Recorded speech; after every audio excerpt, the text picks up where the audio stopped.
Okay, guys, we have to talk about the home price index. So, I love data. You guys all know that. I love Altos Research. I love CoreLogic. So today I brought with me U.S. CoreLogic S&P Case-Shiller Index suggests pivot ahead up by 5.1% annually in November. This is a look back. So we're in the rearview mirror here, and we're talking about the home price index and the increase of home price averages, also by region and also some select cities, San Diego, named in the article.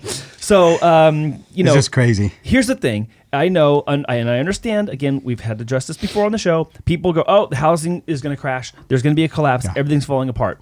There are certainly reasons why I would get behind that argument if it were not for people still buying homes. Yeah. And individuals buying homes, married couples, and private hedge funds, and cash buyers, and people that we know that are investors buying multifamily units because they're like, I'm scooping up as much, because they're playing a market share game, not a the system's going to fail game. Yeah. And because the system fails for everybody, even all the big dollar players that are in the arena too, and they don't want that, do they? It does. Okay.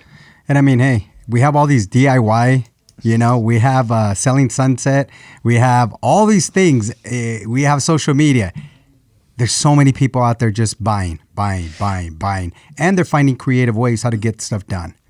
So and even I don't know. Even for the people that, let's say, that got squeezed out because of the market, doesn't mean that they don't want to buy. Correct. They just can't at the moment. But that want to buy is still there. And once the level playing field comes back down, FOMO. So it is. What this brings us, guys, is that we have already in 2024, we have more new listings relative to the same time last year. And we've talked about this. This brings home buyers off the sidelines. Rates have been lower than they were in the fall. That's also helping. Now, the inventory is going to be an issue, but I think that's going to come back to people needing to sell, not just wanting to sell. So the pent-up buyer demand is probably going to get absorbed a little bit by some of those the shadow inventory, or let's say delayed inventory that is on its way. It's just not here yet. So I think the spring buying season is going to be really good.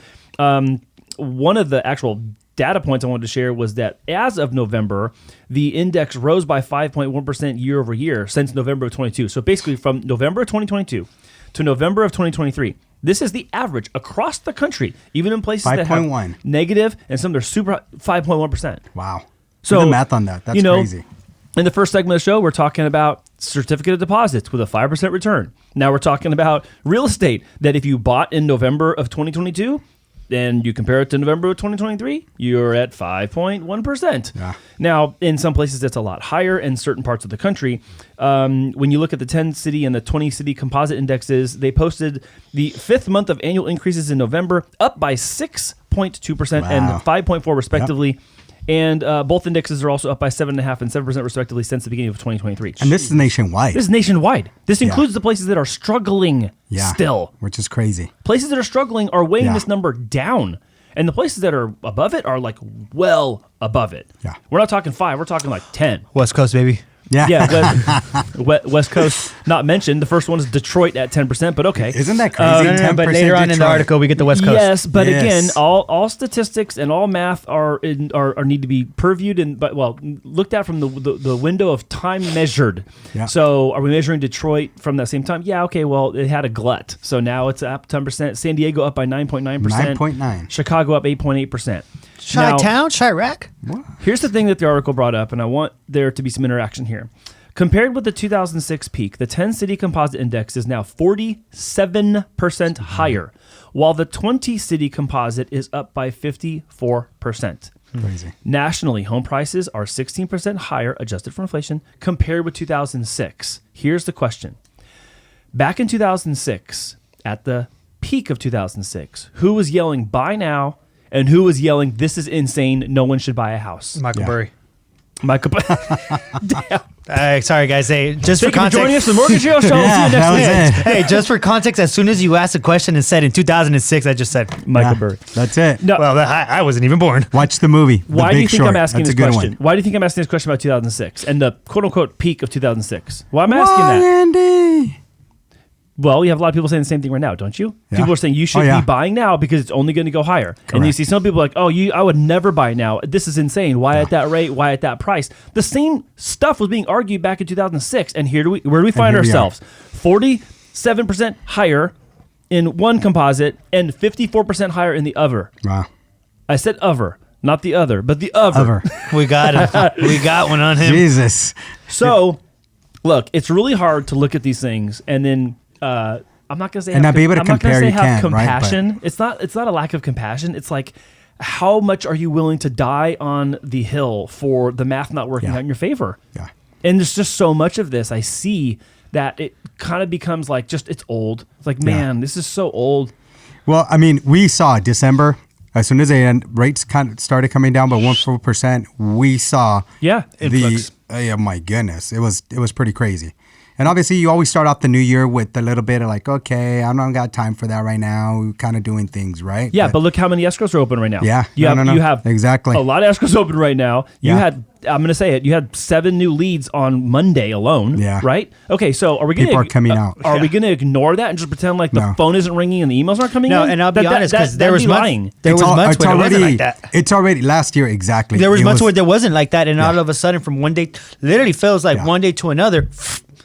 And everybody tells me the same thing. I was waiting. I wanted to see how things are going. I wanted to see what the next year was looking like. And people saw that things aren't budging. Houses aren't dropping. There is no houses. So it's like, is now or, I have to wait until something does happen. Yeah. But then we go back to... Yeah, right now this is 46%. This is something we just I got a text this morning that I actually received from an offer that we submitted. It started at $799. We went all the way to $830. Okay, $830,000. We had a seller multiple counter offer, and then the seller multiple counter offer came back and said, close 29 days. They give us enough days. The person is actually buying a new construction, and then it says seller to remain on property 59 days 59. At $1 a month. Oh wow. So obviously some people have to take possession on the 60th day. Correct. So they were very clever with it. But that means we're paying top of market. Hopefully the value comes in. That's 5% higher than the list price. And then if your payment's like $5,000 and change, right? That's another $10,000 and guess what? We lost our offer even though we still agreed to those terms. Oh, you didn't get it? What? Nope. Oh, somebody came in higher than that. They'll probably offered longer, freer stay. Maybe they offered with not even $1 pay. $1 a month? 50 cents. 50 cents. We'll do you one better. But those are we'll two pay packs. you to stay in the house. Yeah. And those are the things that are happening right now. No, but I mean, just so that people get context of that, like that's how competitive it still is here in San Diego. Yeah. Yeah, no, it is, and I mean that makes this number even more hard to digest because when you look at San Diego having a 9.9% increase in as one of the members of this 10 and 20 city composite. That's because of this. Yeah. That's the result of the activity that you're talking about right now is people outbidding each other, coming to the table. They can afford it now where, 800 was my cap. Nope. Now it's 840. Oh, nope. Now it's 850. Now it's 875 or whatever. Yeah. They got the cash to pay the difference if that's the case on the down payment, if they needed one or to cover whatever the appraisal won't match on value. And, This is one of those areas where this is just what's happening. Yeah. I can't tell you it's confusing not. To be honest. I was a little confused. I'm like, I didn't think I was going to see those days again. That was something in 2020, 21 where we're seeing a lot of that, right? Yeah. And so I'm like, 59 free again? But this is that demand. This goes Correct. back to what they're talking about is like the pent-up demand. It has to get absorbed somehow. Yeah. And so when inventory shows up, this is what it's going to look like. And until there's more inventory than there is demand, the prices are going to continue to be bid up because people can afford to do it. And and I know that part of it is I was waiting. Part of it is people were sick and tired. Part of it is what I know I'm hearing people say. It's like, I want to get my piece of this. I just want to play Hungry Hippos and get some of the market share. Because right now I have none of the market share. And I really don't like that. Yeah. So if I'm going to be paying out my ass for a rent at $5,000 a month, might as well be paying it for a mortgage on a house I own or something like that. You know what I mean? Yep. And in this case, actually, it was a father buying a home for the daughter. He has a big company in Mexico, and he's just like, I have to, have some tax write-offs here in the U.S., so let me buy my daughter an investment where she can go in there, and because she's not making enough money to qualify, so dad has to step in, which is crazy. And that's the thing where when we talk about Friends of Mortgage Shares with Sophia, our episode with her talking about estate planning and looking at legacy, like that's the play. Like, okay, cool, maybe your adult kid can't pay for it now, but you can. You've had some success. Congratulations. Do what you want. Now, doing that and being, let's say, wise about it creates that family legacy that you can pass on. I didn't know that was a story. Yeah, I didn't know that was what was behind that. Correct. Wow. That's amazing. That's cool. Yeah. I think that's really neat. That's just super encouraging. We're actually starting to see a lot more parents step in and helping their children being a co-borrower and stuff like that because they understand the affordability issue. Yeah. You know? It's funny you brought that up because I had a client too that I was telling you about earlier that I connected with, and he's like, hey, I'm looking to buy for my son and my daughter-in-law. And then, he's like, I want to help them out because I just don't see it benefiting them throwing their rent, to the trash. Yeah. Then he said, then my other two daughters, I would love for them to buy a house as well, and I want to help them out. So, a lot of that is happening, and the parents are seeing, hey, this isn't making sense. These aren't looking good. I'd rather you be secure, have a payment that, you can ease into. Yeah. I could help, and then we'll figure it out down the line. Yep. Wow, that's crazy. That's crazy. Well.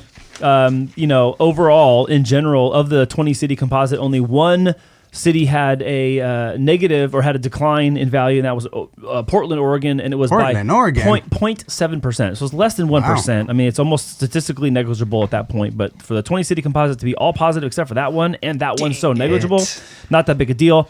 Some people don't like We're on the rain. map. They don't like rain, the rain, among other things. The rain. Home prices are up 45% nationally since March of 2020, and San Diego's up 55%. So again, San Diego outpacing the rest of the pack, even from that measurement. So, Jesus Christ. yeah, house prices are going to continue going up until the people saying it's all going to crash and burn are finally right. Yeah.